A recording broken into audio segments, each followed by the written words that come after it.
Muy buenas tardes, bienvenidos a nuestra primera transmisión en streaming del año 2020. Qué bueno tenerlos a ustedes ahí conectados, resolviendo inquietudes, estando cada vez más cerca y sobre todo actualizándonos con los expertos de temas que son relevantes para nuestra cotidianidad, para nuestra planeación financiera, tributaria y pensional. Hoy el tema que nos reúne es la planeación tributaria y para hablarlo, pues qué mejor que tener a dos expertos y amigos de la casa. El doctor Orlando Corredor Alejo, a quien le doy la bienvenida, qué bueno volverlo a tener por aquí, y a Elizabeth Agudelo, también líder del equipo de protección y expertos ambos en el tema tributario. ¿Cómo empezaron el año? Bastante bien, muy bien. Esta ley de crecimiento nos tiene ahora creciendo, nos tiene evolucionando, nos tiene imaginando cosas nuevas en este año 2020 y cosas que comparativamente con el año 2019 se habían estado ocurriendo, pero que se nos están ocurriendo nuevas cosas, de tal manera que es una muy buena oportunidad para alegrarse de encontrar una nueva ley que tiene nuevas cosas, que tiene nuevos retos, que tiene nuevas finalidades, nuevos objetivos, y qué bueno también poder encontrar este espacio para podernos dirigir a todos los que nos están siguiendo en este momento, en compañía de ustedes que generosamente nos invitan cada vez que hay un evento de esta naturaleza para que interactuemos y entreguemos ideas y comentarios alrededor de este nuevo tema que nos propone la ley. Eli, bienvenida y sobre todo, antes pensábamos que el tema tributario era un tema de unos pocos y cada vez más hace parte de la cotidianidad de más personas y por lo tanto hay que dejarlo de ver como un tema del que solo se ocupa mi contador para también hacerme cargo y mejorar mi planeación tributaria. Así es, Sandra, personarnos de estos temas para que financiera y tributariamente estemos muy bien asesorados durante todo el año. Bueno, pues ustedes y el doctor Corredor sobre todo nos lo decía al comienzo, decía, bueno, la ley de crecimiento económico generó como una expectativa mucho más por lo que pasó con la ley de financiamiento y quisimos arrancar este espacio en la invitación que hicimos a nuestros clientes preguntándole a ellos cómo veían y qué expectativa tenían entre la ley de crecimiento y la ley de financiamiento. Gabriel, ¿cómo fue esta respuesta a través de menti.com? A través de menti.com, utilizando el código 295411, le preguntamos a las personas antes de este espacio y todavía pueden votar ¿es la ley de crecimiento económico una réplica de la ley de financiamiento? El 47% de las personas votaron que sí, el 17% de las personas votaron que no, siguen votando, y el 36% de las personas dijeron que no saben, así que este espacio es bastante valioso. Adelante ustedes. Gracias, Gabriel. 295411menti.com. Les invitamos a que nos ayuden a terminar de responder esta pregunta y otras dos que tenemos ahí activas. Vamos a ir a un corte y ya regresamos para ver qué piensan Elizabeth y Orlando Corredor de esta respuesta de qué tanto se parecen la ley de financiamiento y de crecimiento económico. Un segundo y ya regresamos. Cuando creé mi primera empresa, lo hice pensando en mi familia. No, sí, digo súper, pero ¿cuántas personas respondieron a esa encuesta? Mujeres, generando en ellas la conciencia del autocuidado y así poder mantener sus vidas llenas de color y de esperanza. Los logros en mi vida son fruto de buenas decisiones. Por eso cuando se trata de inversiones, elijo asesorarme con un experto como Protección. Un experto en decisiones elige a un experto en inversiones. Protección, su próxima buena decisión. Cuando inicié mi carrera como diseñadora de moda, creaba a partir de mis intereses estéticos y la nostalgia. Pero un día decidí participar en una iniciativa que cambió mi vida. Desde ahí, mis proyectos se enfocan en las necesidades de la mujer. Mi decisión fue generar proyectos que crearan conciencia a través de mi oficio, moda con propósito. Los logros de mi vida son fruto de buenas decisiones y para tomarlas conté con la ayuda de expertos. Lo mismo hago cuando se trata de inversión. Me asesoro con los que saben, me asesoro con Protección.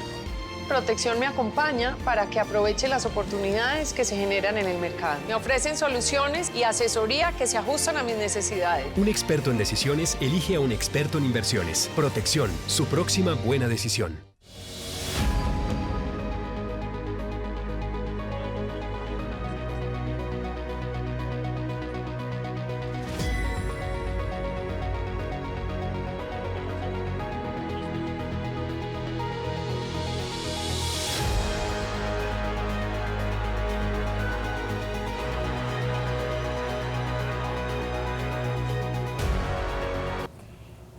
en la encuesta de Menti con la que cerramos nuestro primer bloque, varias personas, 237 personas respondieron a esta encuesta y en su gran mayoría nos dicen que no saben las diferencias entre ley de financiamiento y ley de crecimiento económico. ¿Cómo ve usted esa respuesta y qué les diría a esas personas que hoy dicen no tengo ni idea?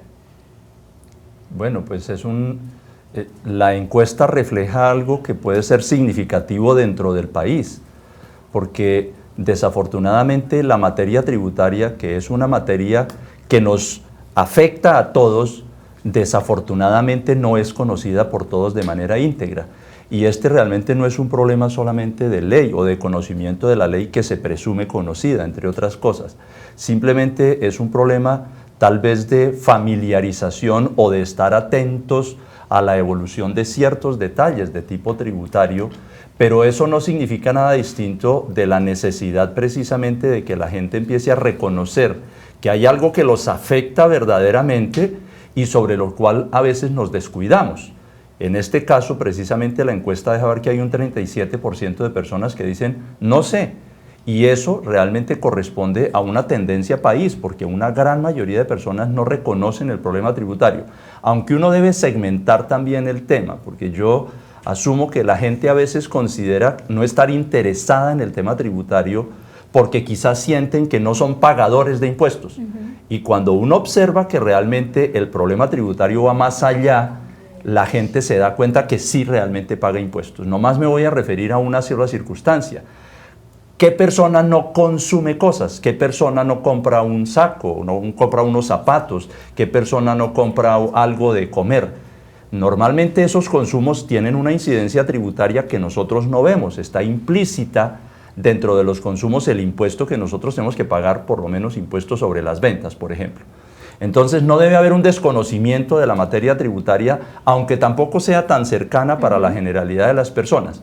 Sin embargo, quizá donde más se abulta el problema tributario es en algo que hoy debemos conversar, y es el impuesto sobre la renta, que ese sí toca a una generalidad mayor, pero no a todo el mundo, y quizá eso es lo que refleja la encuesta cuando dicen no sé la diferencia entre una y otra ley.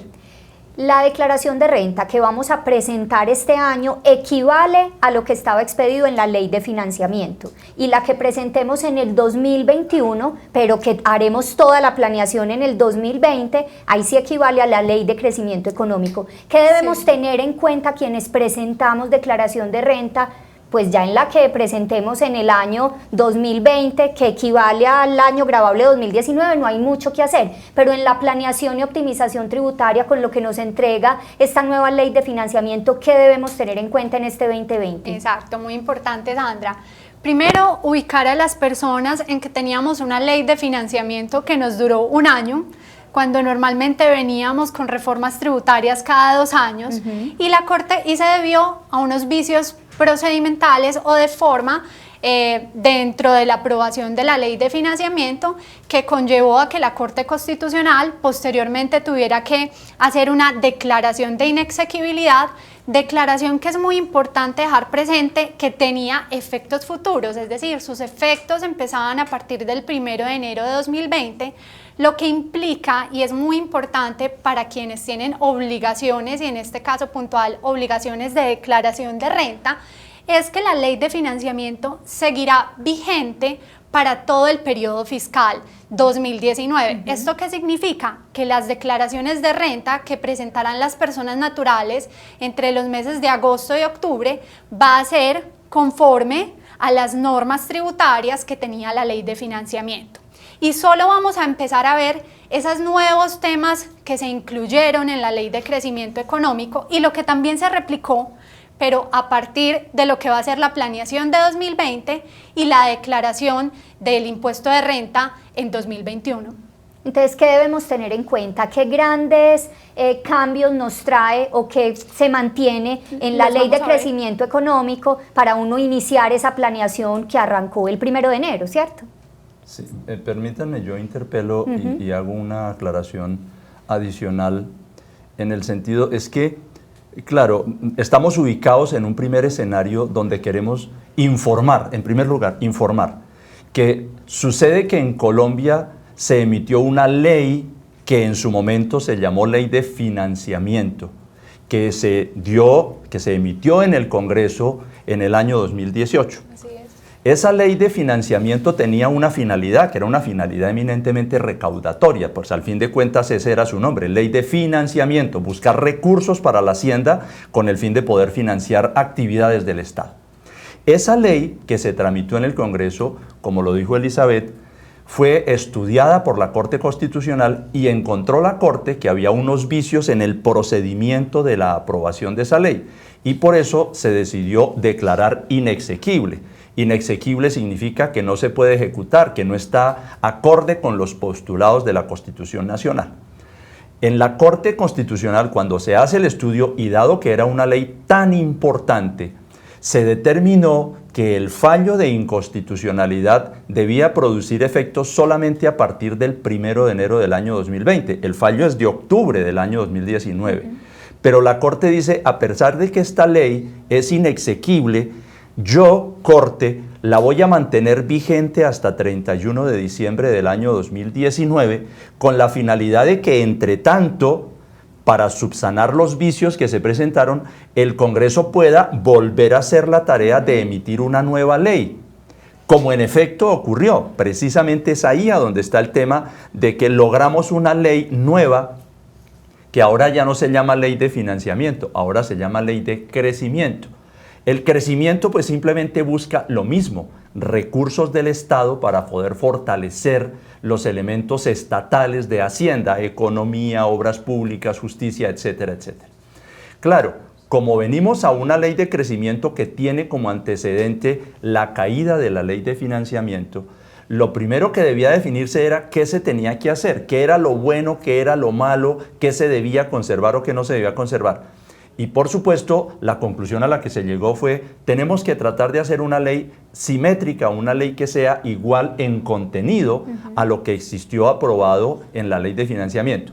Y es ahí a donde cobra validez precisamente la pregunta que se ha hecho en el sentido de que son iguales o son distintas las dos leyes.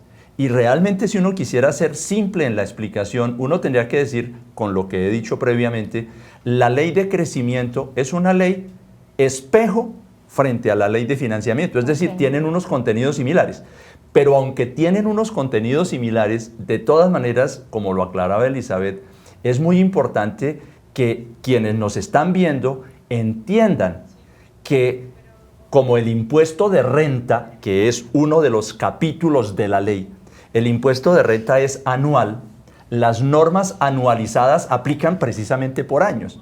Y entonces, aunque la ley 1943 o la ley de financiamiento fue tumbada por la Corte, en todo caso, esa ley rige los destinos de los impuestos a la renta en Colombia por todo el año 2019.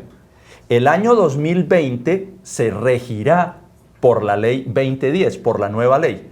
Y por eso, Elizabeth aclaraba que cuando una persona natural o una persona jurídica, una sociedad, va a hacer su declaración de renta del año 2019, que se presenta en el año 2020, lo va a tener que hacer con los lineamientos que trajo la ley de financiamiento, que son muy parecidos a los del año 2020 con la ley de crecimiento. Pero esa anualización es muy importante para que las personas entiendan que ahora que van a hacer su declaración, todo cuanto ocurrió en el año 2019 mantiene validez, mantiene certeza en relación con eso. Anticipándome inclusive solamente para poner un ejemplo, los dividendos de los accionistas venían grabados al 15%, y la nueva ley los baja al 10%. Ese es un cambio de tarifa que aplica para el año 2020, pero no para el 2019, que estaba vigente la antigua ley, en donde además doy un pequeño ejemplo de una desconexión entre las dos leyes, porque el contenido es similar, pero no es totalmente idéntico. Es ahí donde estaba la aclaración del punto. Entonces, pues nos tienen ustedes como en tensión. Vamos a ver cómo sacarle el mejor provecho a esto que llega para mejorar nuestra planeación tributaria y sobre todo cómo considerar en los fondos de pensiones y cesantías ese vehículo de optimización tributaria que se mantiene, y quiero irme con eso al corte, se mantienen los beneficios de los fondos de pensiones para la optimización tributaria. Así es, completamente. Es importante también decirles que se mantienen todos los beneficios de los fondos de pensiones y de cesantías tal cual como venían en la ley de financiamiento. Entonces ahorita vamos a hacer un breve recorrido por cada uno de esos beneficios tributarios, pero ya damos un anticipo y es: no hay cambios. Nos vamos entonces con ese mensaje: no hay cambios en los beneficios tributarios que ofrecen los fondos de pensiones y cesantías para la optimización tributaria. No se muevan, ya regresamos.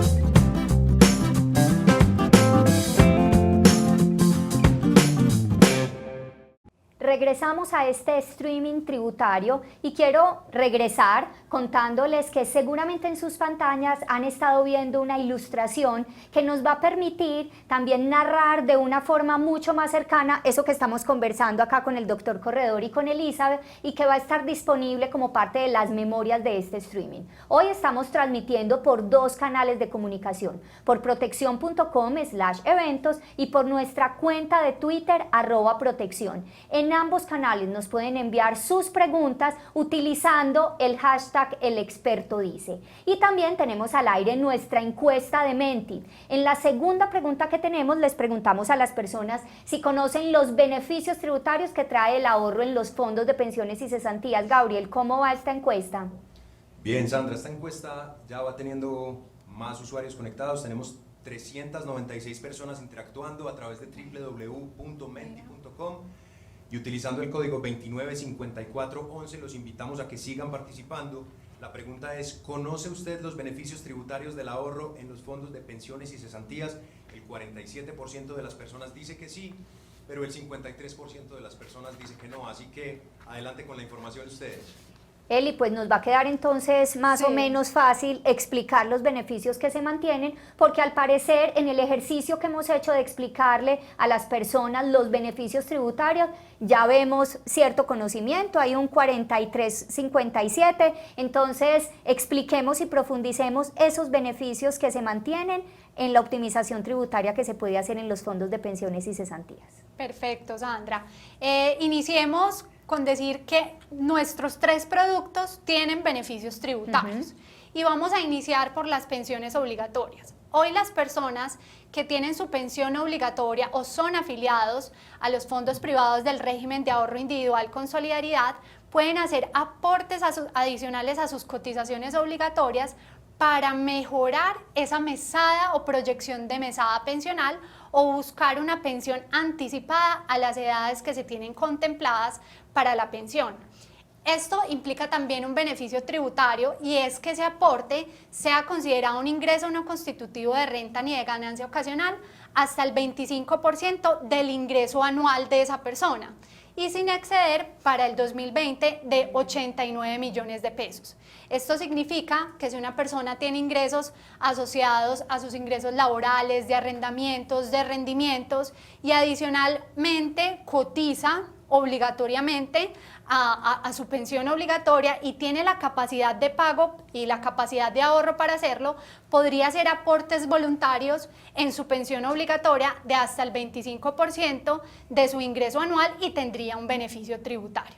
Pero perdón, Elizabeth, yo hago un comentario adicional en relación con el tema, porque quizá es muy importante advertirle a quienes nos están siguiendo y a quienes además pueden replicar esta información. Y es que efectivamente en el sistema pensional pues hay un sistema que es el RAIS, el régimen de ahorro individual con solidaridad, que es el que administran los fondos privados de pensiones. Pero el punto de reflexión es este: Recuerden ustedes, queridos amigos, que quienes cotizan al régimen de pensión, en este caso pensión obligatoria que llamamos, son todas las personas naturales que obtengan algún tipo de ingreso o de renta.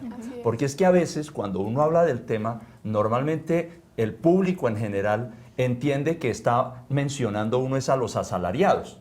Y resulta que no. De acuerdo con nuestra ley actualmente vigente, el grupo de aportantes se clasifica en dos grupos, los dependientes, los asalariados y los independientes. A ese grupo es el que me quiero referir para complementar lo que dice Elizabeth, porque en los independientes hay tres grupos. Están los prestadores de servicios personales, están los que tienen contratos distintos a prestaciones de servicios y están los que se denominan trabajadores por cuenta propia. En este sentido, sin categorizar más allá, sin profundizar más allá, simplemente hay que llamar la atención en el sentido de que hoy cualquier persona natural que reciba un ingreso por una renta de capital, un arrendamiento, por una regalía, que sea ganadero, que sea agricultor, que sea un prestador de servicios personales, que tenga un camioncito para hacer transporte de carga o que tenga una flota de transporte, no importa si es grande, si es pequeño, si es mediano, todos estamos en la obligación de hacer aportes de pensión, de afiliarnos a pensión.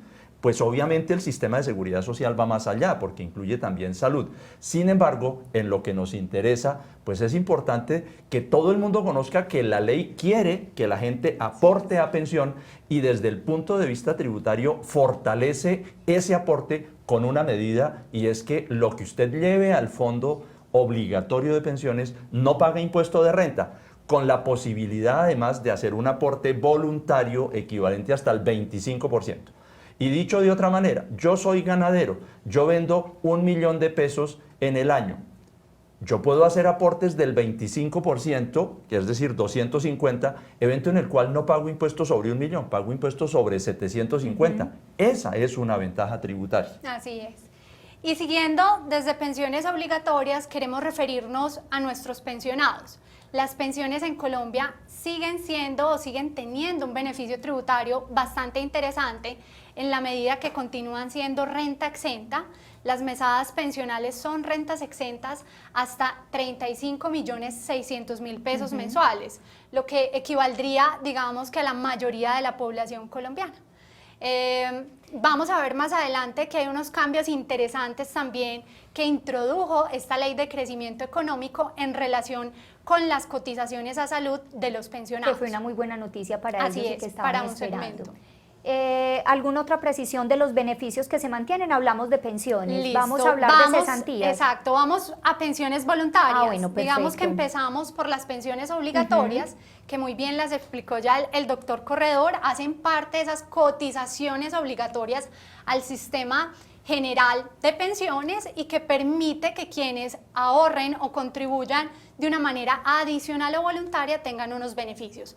Pero ahorita nos vamos a salir a ese otro fondo, el Fondo de Pensiones Voluntarias. En el Fondo de Pensiones Voluntarias puede estar afiliada cualquier persona natural, independientemente de dónde tenga sus cotizaciones obligatorias. Si está en Colpensiones, si está en un fondo privado, esto está diseñado para cualquier afiliado que tenga intención de hacer un ahorro o de tener una inversión a mediano o largo plazo. Allí también tenemos beneficios tributarios interesantes y es que son rentas exentas hasta el 30% del ingreso anual y sin exceder para el 2020 de 135 millones de pesos. No obstante, recordemos que desde la pasada ley de financiamiento o incluso desde la 18 y 19 de 2016, si no estoy mal, viene el sistema cedular y en esa medida vamos a tener una cédula general que implica que tiene unos límites de deducciones y de rentas exentas que van hasta el 40% y 5.040 VT. ¿Qué significa esto? Pues que las personas naturales que tengan ingresos en esa cédula general, es decir, ingresos salariales, ingresos de arrendamientos, de rendimientos financieros, podrán tener, llamémoslo así, una canasta de beneficios tributarios de deducciones y rentas exentas, donde allí también se incluyen las pensiones voluntarias y no podrán pasar ese límite global del 40% o de las 5.040 VT. Entonces siguen siendo las pensiones voluntarias un mecanismo de optimización al momento de depurar el impuesto de renta. Vamos a hablar también no solamente desde el beneficio al momento del ingreso, o de hacer la optimización desde el aporte, sino también las calidades al momento del retiro. Entonces recordemos que los retiros que se realicen por compra de vivienda, abonos a créditos hipotecarios o leasing habitacional, para aquellas personas que cumplen requisitos de pensión o se encuentran pensionadas, para aquellos aportes que llevan un término de permanencia de más de 10 años en el fondo de pensiones, podrán realizar retiros del capital y de sus rendimientos sin generar ningún impacto en la retención en la fuente y tampoco sin generar un impacto en la declaración de renta del año del retiro.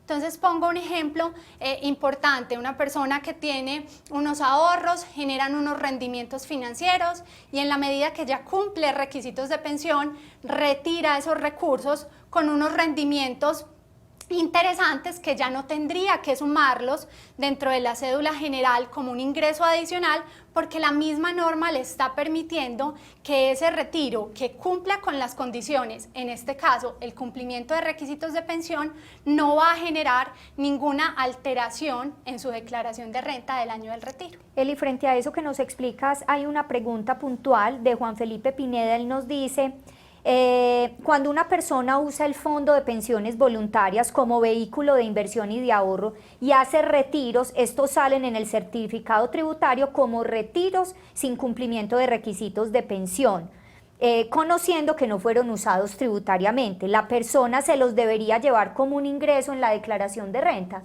O sea, ahí no cumple esos 3 requisitos que tú nos acabas de mencionar para ser exentos. Digamos que el fondo de pensiones, como lo mencionábamos al inicio, es un vehículo de ahorro y de inversión, pero adicionalmente también contempla unos beneficios tributarios. Pero para tener acceso a esos beneficios tributarios se deben cumplir esas características, que el retiro sea para compra de vivienda, abono de créditos hipotecarios o leasing, porque la persona ya esté pensionada, cumpla requisitos de pensión, o los 10 años de permanencia.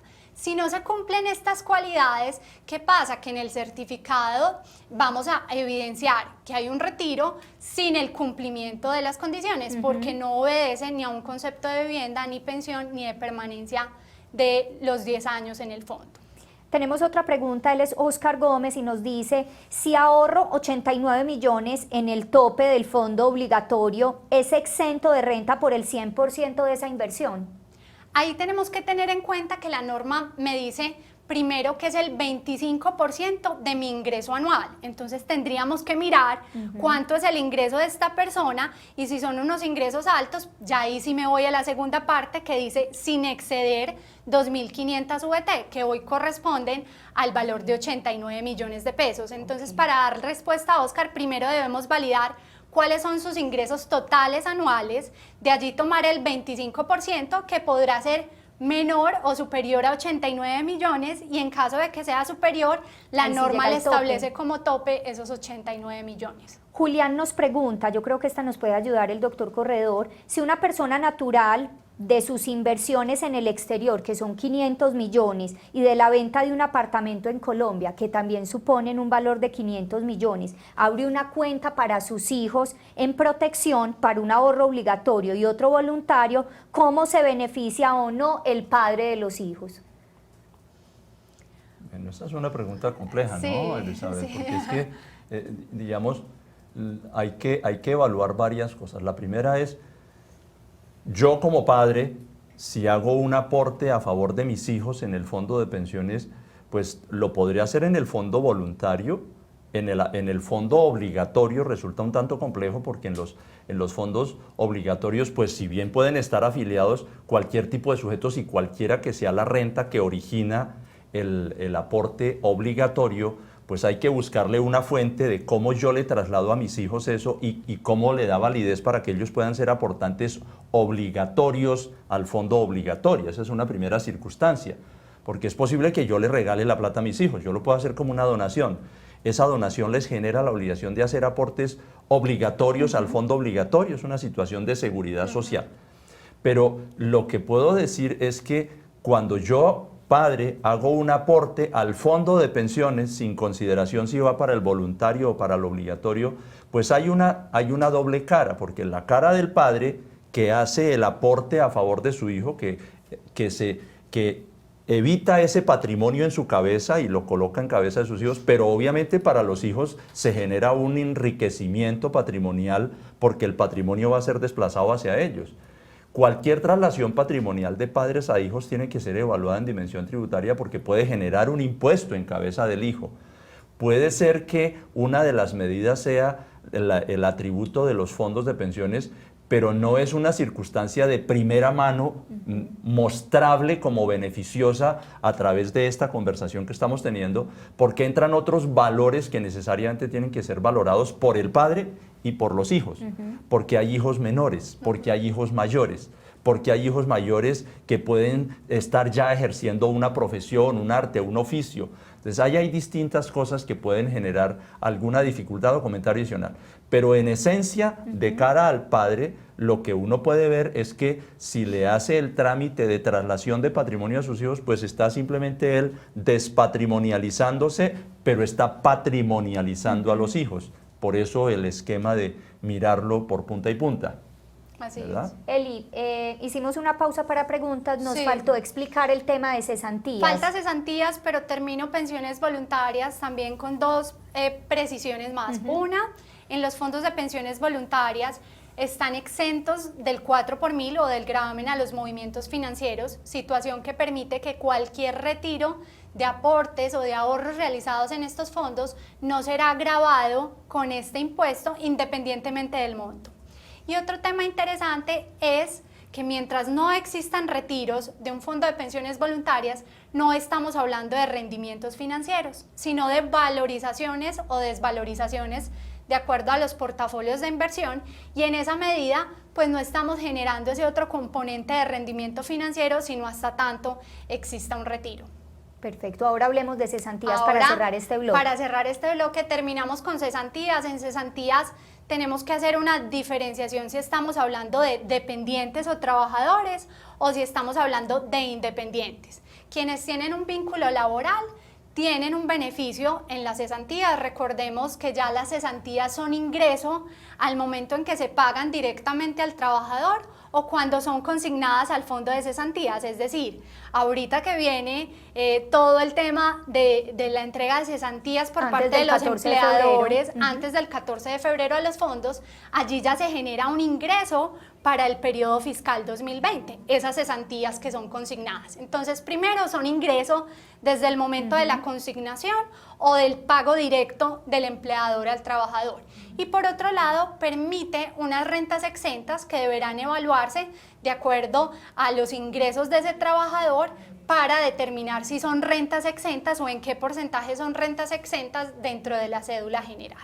Si las cesantías que me consignan este año equivalen al año gravable 2019, ¿por qué se vuelven ingreso en el 2020 y no quedan como ingreso del 2019? Porque tomo el periodo fiscal y estoy tomando el periodo que va del 1 de enero al 31 de diciembre y adicionalmente me está hablando de las efectivamente consignadas. Vale. ¿Y cuáles consigno? Si bien son las causadas en 2019, solo las vengo a consignar en 2020, antes de del 14 de febrero de 2020. Claro, por supuesto hay una circunstancia de tipo legal que no podemos omitir, y es que originalmente hasta el año 2016 las cesantías obligatorias, las que consignan los empleadores a favor de sus empleados en los fondos obligatorios de cesantías, se realizaban, eran ingreso para la persona solamente cuando él las retiraba del fondo, porque era por pago. Esa norma cambió y precisamente lo que hoy tenemos es una disposición legal que dice, ¿sabe qué? Las cesantías yo ya no las voy a tomar como ingreso en el año en que usted las retira del fondo, sino que voy a considerar que usted ya obtiene un ingreso, ya se beneficia cuando el empleador las consigne en el fondo, lo cual ocurre a más tardar en febrero 14 de cada año. Por esa razón es que lo que se consigna en febrero 14 del año 2020 corresponde a la cesantía causada en el año 2019 y para el trabajador va a ser un ingreso en el año 2020. De otra manera visto, en el año 2019 el ingreso por cesantías del trabajador es la que corresponde a la causada en el año 2018, ¿sí? Que se consignó en el 2019. Pero también para complementar, es importante que la gente sepa, reconozca que así como en pensiones existe un sistema obligatorio y un sistema voluntario, en cesantías también existe un modelo obligatorio, que es el de los asalariados, y un sistema voluntario.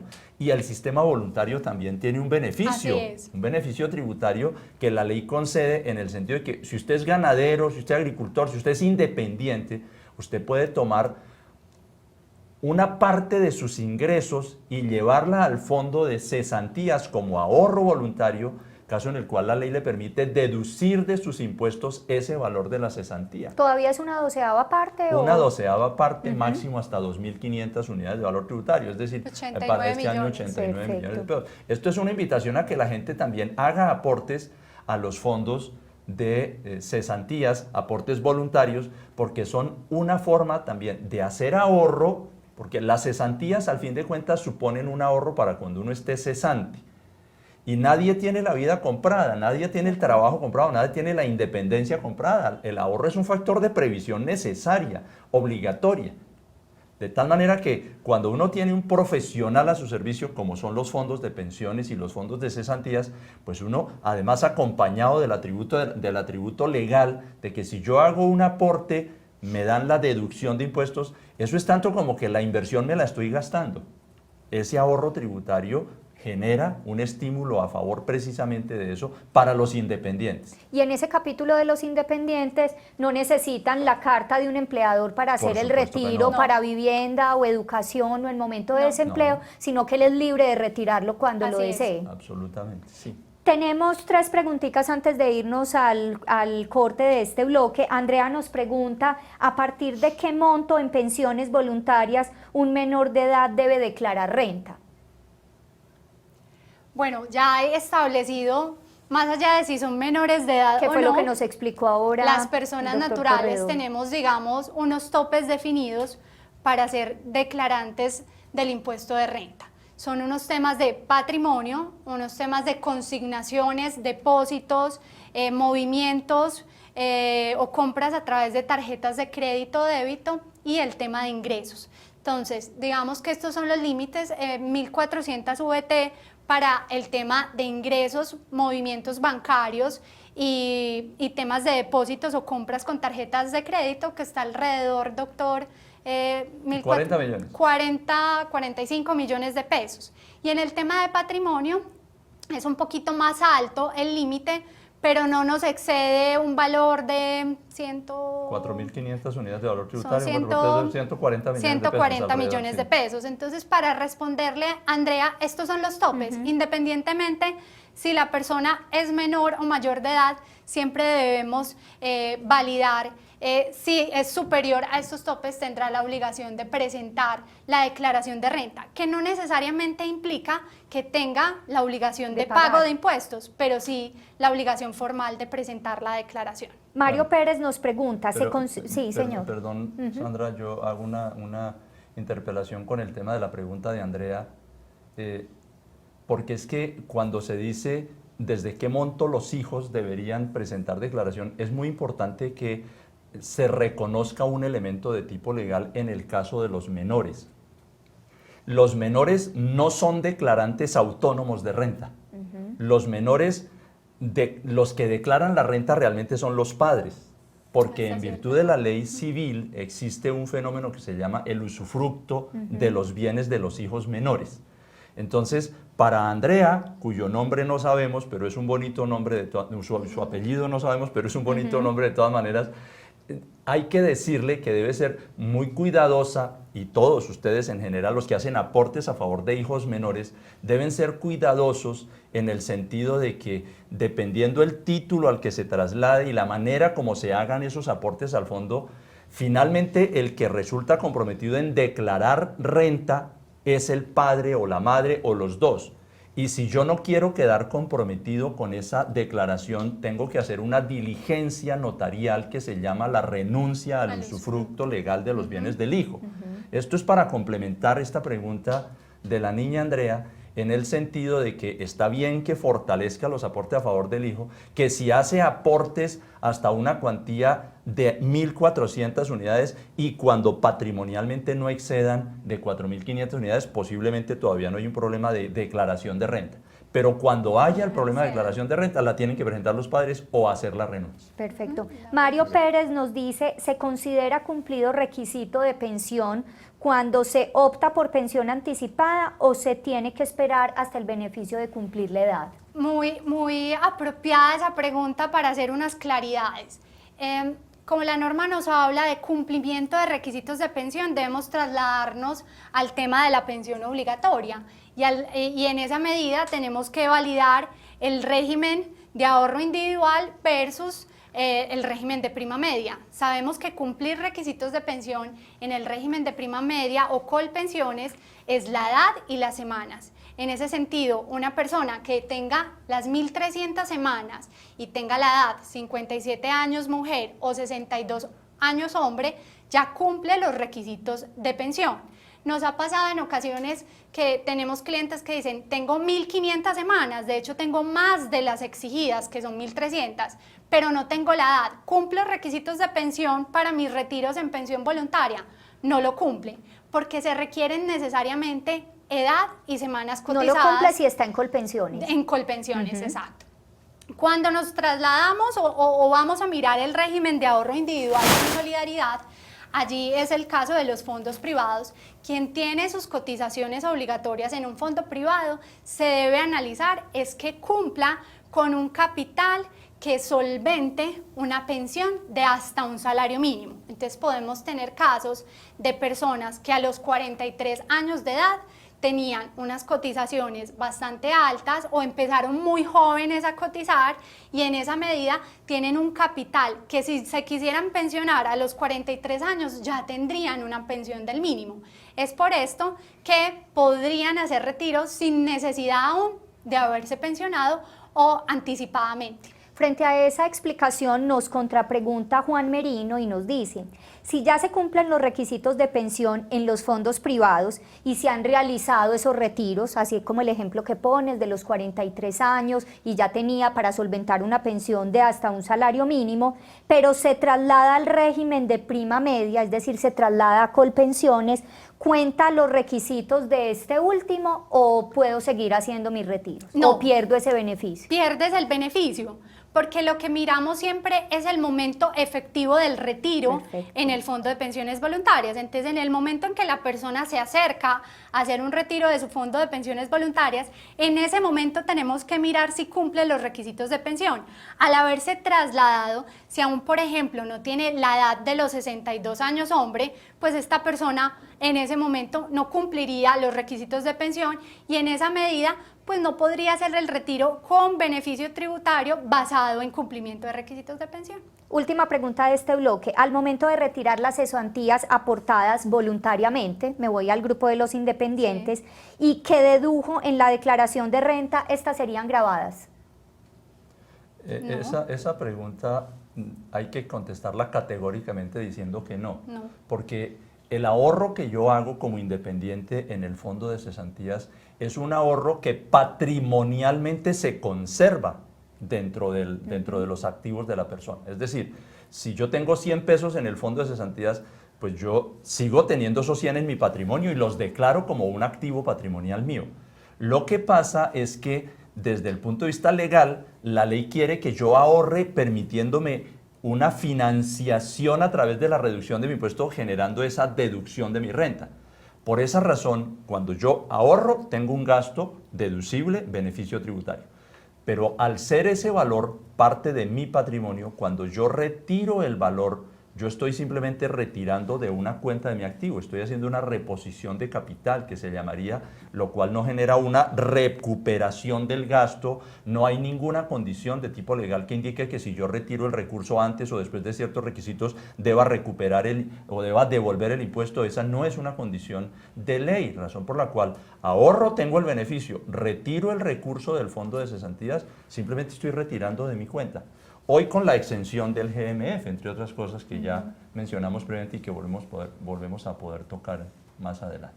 Con esta respuesta entonces nos vamos a un corte pequeño, ya regresamos y ustedes quienes están ahí conectados, hagan una pausita, tómense un café, regresamos en unos minutos.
Estamos de regreso, saludamos de forma especial a las más de 1.300 personas que se encuentran conectadas en línea a través de protección.com/eventos y de nuestro canal de Twitter @protección. 1.300 personas que están desde diferentes países, el gran número desde Colombia, pero nos sorprende saber que tenemos personas desde Guatemala, México, Argentina, Canadá, Alemania, un tema que seguramente es bastante relevante también para los colombianos que viven en el exterior. ¿Y qué les parece si comenzamos por ahí este bloque? ¿Qué otras generalidades trae el tema tributario y cómo quienes también están en el exterior son sujetos de esta norma y también tienen unas obligaciones tributarias en el país, o al contrario, quienes siendo extranjeros y viviendo en Colombia también se vuelven objeto para la declaración y las obligaciones tributarias? Bueno, vamos a empezar con otras generalidades de las personas naturales en relación con el impuesto de renta y con otros impuestos.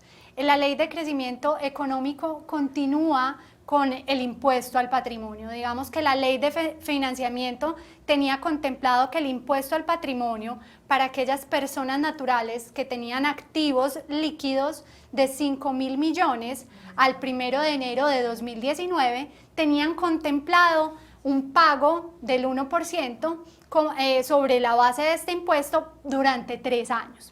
Con el tema de la Ley de Financiamiento, ¿qué sucedió? Pues solo se dio este impuesto durante un año, que fue el periodo del 2019, pero la replica la Ley de Crecimiento Económico estableciendo un nuevo hecho generador, y es que a partir del 1 de enero de 2020, quien tenga un patrimonio de 5.000 millones, patrimonio líquido, es decir, activos menos deudas, era sujeto pasivo de este impuesto al patrimonio, que continúa siendo con una tarifa del 1% y con pocas posibilidades de depuración o de restas para efectos de la base sobre la cual se calcula este impuesto, en la medida que solo permiten unas VT de vivienda de habitación que se podrán restar y unos temas de impuesto de normalización que también vamos a ver más adelante. Otro aspecto relevante, como lo decía, es el impuesto de normalización. Ya llevamos alrededor de 2 reformas tributarias quizás hablando de este impuesto de normalización tributaria, que permite que las personas que tienen pasivos inexistentes, es decir, deudas no justificadas, tienen activos omitidos o un tema de saneamiento de activos, valorados o informados en su declaración de renta por un menor valor, tengan la posibilidad de normalizarlos, de declararlos bajo ese valor real, y tendrían una tarifa por esta normalización del 15%. Para el año pasado, bajo la Ley de Financiamiento, hablábamos de una tarifa del 13%. este impuesto de normalización mantiene unas características muy similares a lo que teníamos contemplado en la ley de financiamiento. Por ejemplo, permite que quienes tengan activos omitidos en el exterior puedan repatriarlos o traerlos a Colombia con una finalidad de permanencia mínima de por lo menos 2 años y tendrán un descuento, llamémoslo así, o una disminución en su base gravable del 50%. Entonces, como les decía, muy similar al impuesto de normalización contemplado en la ley de financiamiento, solo con un leve incremento en la tarifa del 15%. Vemos también cómo la renta presuntiva... Pero perdóneme Elizabeth, yo quiero hacer una interpelación, discúlpenme, frente a la normalización tributaria, porque hay un elemento muy importante que quizá hay que advertirle a la gente para evitar la proactividad y la imaginación. Porque es que Colombia quiere que la gente que tiene recursos afuera, en primer lugar, los declare. O sea, si no los tiene declarados, normalícelos. Pero como la tarifa del impuesto, que era del 13, ahora sube al 15 para este año, como la tarifa se da en relación con activos omitidos, si los mismos son omitidos pero se poseen en el exterior, la ley le pide a esos colombianos que tengan activos en el exterior omitidos que no solamente los legalicen, sino que si quieren los vinculen nuevamente a la torrente económica nacional, caso en el cual les ofrece una reducción de la tarifa a la mitad. Bueno, reducción de base a la mitad. Al final uno paga, en este caso, el 7,5%, que es la mitad de 15. Pero, cuanto quiero decir para evitar la proactividad y la imaginación, es que la gente suele pensar, dice, bueno, pues yo tengo unos dólares afuera, entonces los voy a repatriar, los pongo en una sociedad y esa sociedad los invierte nuevamente afuera.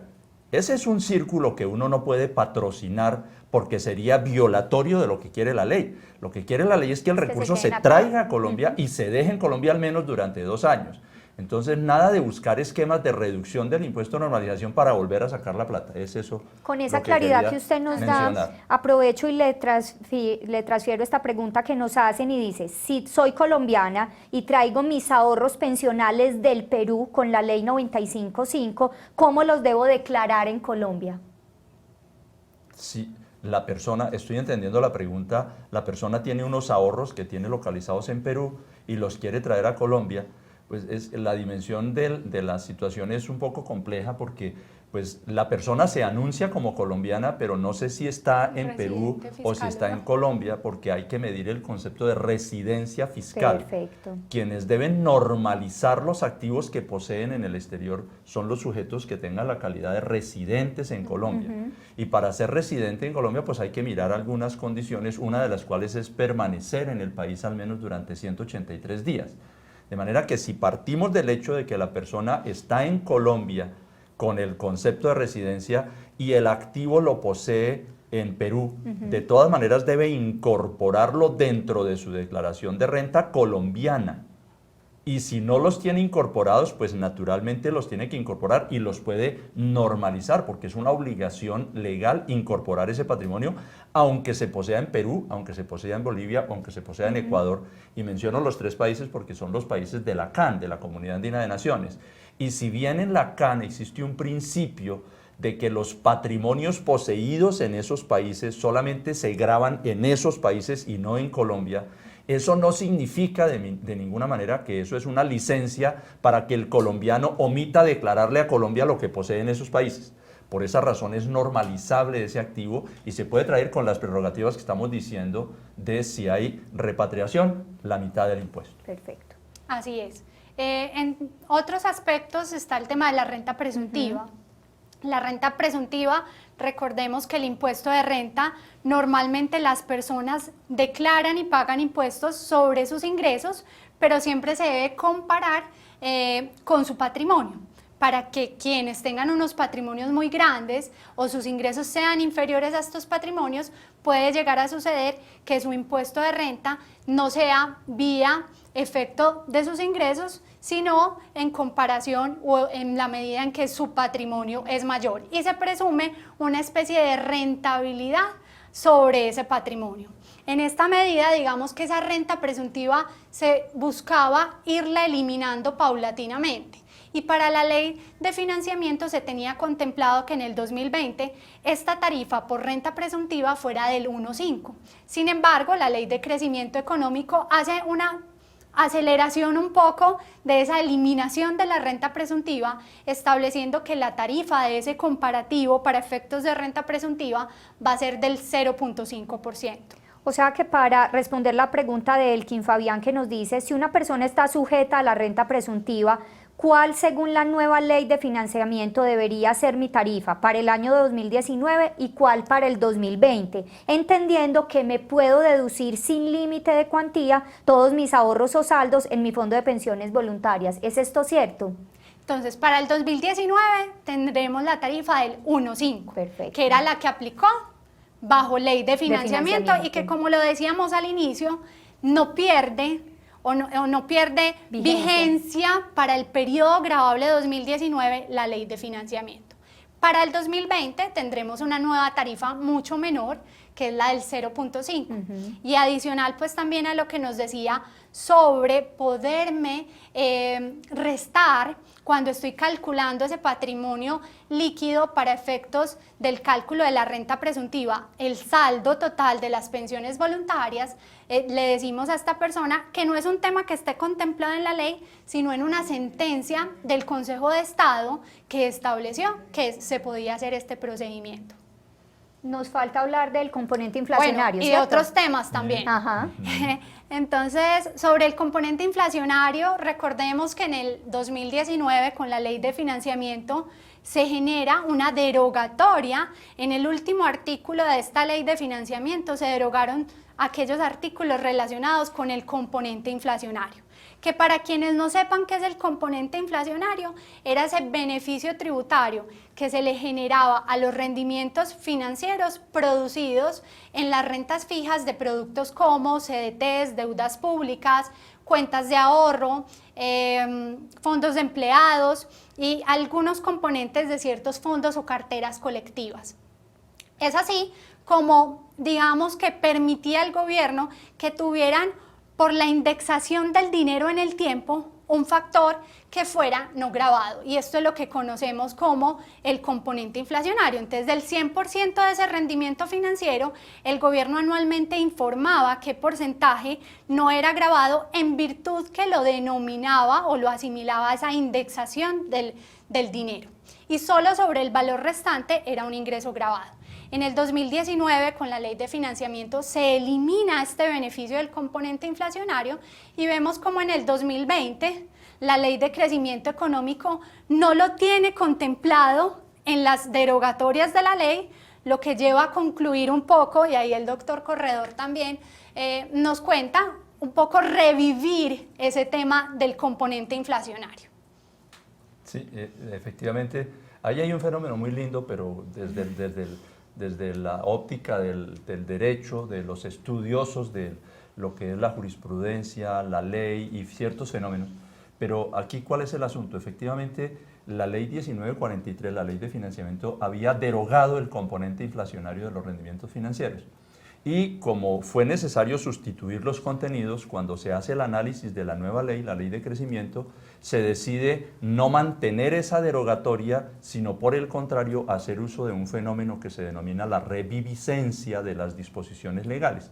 Y por eso es que en el último artículo de la ley, que es el artículo 160 de la ley 2010, se establece de manera expresa que se ordena la reviviscencia de los artículos correspondientes al componente inflacionario, lo cual quiere decir pues que en lo sucesivo los rendimientos financieros no van a pagar impuesto como quedó en la ley de financiamiento, no pagan impuestos sobre el valor completo, sino una vez disminuido la reposición del componente de capital que tienen implícito todos los rendimientos financieros.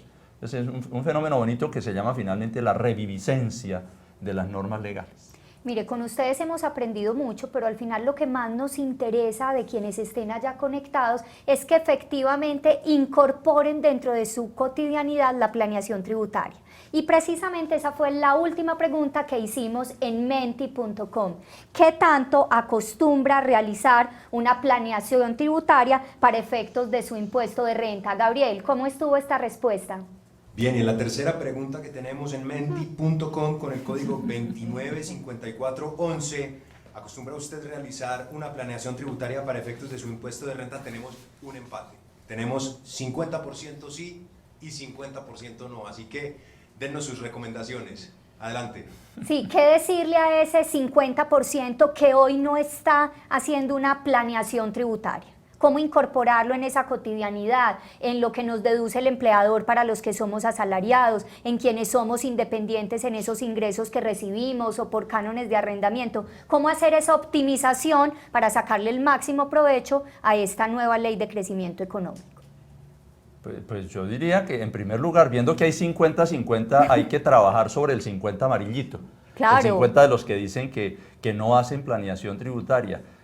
Realmente no aprovechar las ventajas que tiene la ley tributaria para uno verse financiado en su cotidianidad con algunos aspectos de naturaleza tributaria, pues resulta cuestionable, es la palabra que quiero utilizar, porque pues si la ley ofrece un beneficio, ¿por qué no tomar ese beneficio? Lo que pasa es que quizá esa encuesta valdría la pena segmentarla, porque hoy hay un público que está apenas empezando su actividad laboral, su actividad patrimonial, que es un público que está por debajo de los 40, por encima de los 20. El otro público está, quizá ese 50-50, inclusive me atrevería yo a decir, los que contestaron 50% sí, son los azulitos que reflejan ya un conservadurismo en su manera de ser, de actuar, están por encima de 40. Los que están entre 20 y 40 han dicho no, porque son personas que están posiblemente en una cultura distinta, pero tienen que formarse en una cultura que lleve a que hay que fortalecer el ahorro, hay que fortalecer los beneficios que nos entrega la ley, porque la ley es para todos al final de cuentas, la ley no es para los que ganan más. A veces la gente dice, pero es que yo no gano suficiente como para qué me pongo a hacer beneficios tributarios. Son ahorros de tipo tributario que de todas maneras nos sirven. Son ahorros que nos ayudan para lograr metas futuras. Es que el futuro es pasado mañana y dentro de un tiempo, no es hoy. No hay que ser inmediatistas, hay que pensar en el futuro y eso se logra con beneficios tributarios y con ahorros. Voy a recoger en una sola pregunta varios temas alrededor de los planes institucionales. Varias empresas han estructurado planes voluntarios que se denominan planes institucionales, no solo buscando retener y desarrollar a sus colaboradores, sino también ayudarles en esa optimización tributaria. Se conservan los beneficios de los planes institucionales y cómo sacarle provecho a través de esa colaboración que se recibe del empleador. Así es, nos faltó mencionarlo cuando estábamos haciendo, digamos, ese recordatorio de todos los beneficios de los fondos de pensiones y de cesantías, pero no ha cambiado. Es decir, que quienes como empleador realicen aportes a un fondo de pensiones voluntarias y puntualmente a un plan institucional, podrán tener una deducción en el año de la consignación de hasta 135 millones por trabajador. Adicionalmente, para el trabajador, ¿qué implica? Que mientras no se cumpla esa condición definida por ese empleador, no hay ningún ingreso ni ningún patrimonio para este, es una mera expectativa que él hasta tanto no cumpla esas condiciones, pues no va a tener un derecho real sobre esos recursos o no van a ser de su propiedad. Y solo en ese momento es que se empiezan a generar los efectos tributarios para ese trabajador. ¿Qué implica esto? Pues que si el trabajador en este momento tiene unos buenos ingresos y en este momento está bajo unas tarifas de tributación alta, que recordemos que se mantienen las tarifas de tributación para las personas naturales, ya no máximas hasta el 33%, sino que se siguen incluyendo las tarifas del 35, 37 y 39. Entonces, una persona que está en una tarifa alta, quizás a través de un plan institucional puede hacer un ahorro, puede hacer una planeación quizás también de cierres de brecha pensionales y buscar que esos ingresos se le consoliden o se cumplan las condiciones en un futuro cuando quizás su tarifa de tributación haya disminuido y en consecuencia tenga un menor impacto o diferimiento de ese ingreso en varios periodos fiscales. Adicionalmente, pues mientras no sea de él, no hace parte de su patrimonio, y en esta medida para esas personas que están cercanas a un impuesto al patrimonio o a un impuesto a la riqueza, pues estos recursos no están siendo parte de ese cálculo del patrimonio líquido. Anunciamos al inicio que había un beneficio de la Ley de Crecimiento Económico para los pensionados en materia de seguridad social. Precisemos sobre eso y sobre el tema de dividendos, que también tengo varias preguntas alrededor. Sí, ya se había hablado hace algunos años sobre buscar la disminución de la cotización en salud de los pensionados. Incluso anteriormente se había presentado un proyecto que fue aprobado en el Congreso, pero que no obtuvo la sanción presidencial, en donde se buscaba una disminución de la cotización a salud de los pensionados en un 4%. Sin embargo, de manera voluntaria, el gobierno introdujo dentro del proyecto de ley de crecimiento este cambio, en donde dice: los pensionados hasta un salario mínimo tendrán una disminución de cotización a salud del 12% al 8% para el 2020 y 2021 y del 4% para el 2022. Quienes tengan una pensión superior a un salario mínimo y hasta 2 salarios mínimos tendrán una disminución del 12% al 10% durante los próximos 3 años. Eso en materia pues de cotización a salud para pensionados.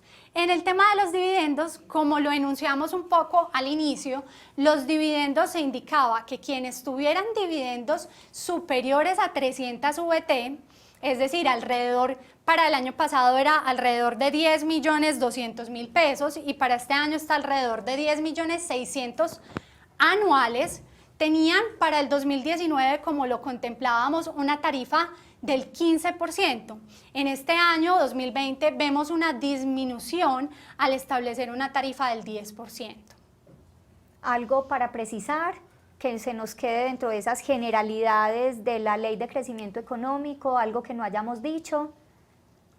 Yo me atrevo a decir que pues hay muchas cosas para precisar, hay muchas cosas para decir, para comentar. En un espacio reducido como el que se quiere desarrollar, pues obviamente no se alcanzan a cubrir tantos temas, ni tampoco alcanza a darse una profundización sobre algunos elementos que uno quisiera compartir adicionalmente. Pero me parece que lo que hemos hecho es un recuento suficiente para entender que hay elementos que la ley sigue ofreciendo para nuestro quehacer, para nuestras rutinas de planeación, de las cosas que podemos hacer para hacer un poco más llevadera la situación tributaria. Y que no tenemos que esperar solamente al día sin IVA por para supuesto. obtener el máximo beneficio, ¿cierto? Claro, por supuesto, por supuesto. Esa es una situación coyuntural. Los 3 días sin IVA que trajo la ley es simplemente una medida más que se ve como un acompañamiento para tratar de fortalecer el comercio. Al fin de cuentas, ley de crecimiento, pero pues que ya vamos a ver, esa particularmente vamos a ver cómo va a funcionar. Por ahora, en lo que nos interesaba, que es el impuesto sobre la renta, creo que todo está puesto sobre la mesa, en los elementos esenciales, por supuesto. Hubiera más tiempo, ojalá, para poder resolver todas las preguntas que llegan. Especialmente sigo observando que hay mucho interés de las personas que están afuera del país para conocer un poco más el fenómeno de lo que les afecta frente a su patrimonio en Colombia, etcétera. En otra oportunidad seguramente podremos centrarnos en esos menesteres. Pues al doctor Corredor, a Elizabeth, muchísimas gracias, un espacio de mucho aprendizaje. A ustedes quienes han estado ahí conectados desde protección.com y desde nuestro canal de Twitter, también muchísimas gracias. Les invitamos a que nos ayuden a diligenciar la encuesta de satisfacción. Para nosotros es muy importante seguir mejorando en este tipo de espacios. ¿Y qué les parece si nos despedimos en pantalla con la imagen del resumen de esta gráfica hecha por los graficadores del equipo que nos están acompañando y que vamos a poner en las memorias? Mire qué tan bonito como se ve como espejo, como ustedes lo dijeron, la ley que nos dejó la ley de financiamiento con la aplicabilidad del 2019 y lo que nos trae la ley de crecimiento económico en el 2020. Creo que son nuevas formas de introducirle pedagogía a este tema y que le perdamos el miedo a abordar temas tributarios, que nos acerquemos a los consultores de protección a resolver nuestras dudas y que acompañados de protección hagamos la mejor planeación financiera, tributaria y pensional. A ustedes muchísimas gracias y nos vemos en una próxima oportunidad. Gracias a ustedes también. Muchas gracias.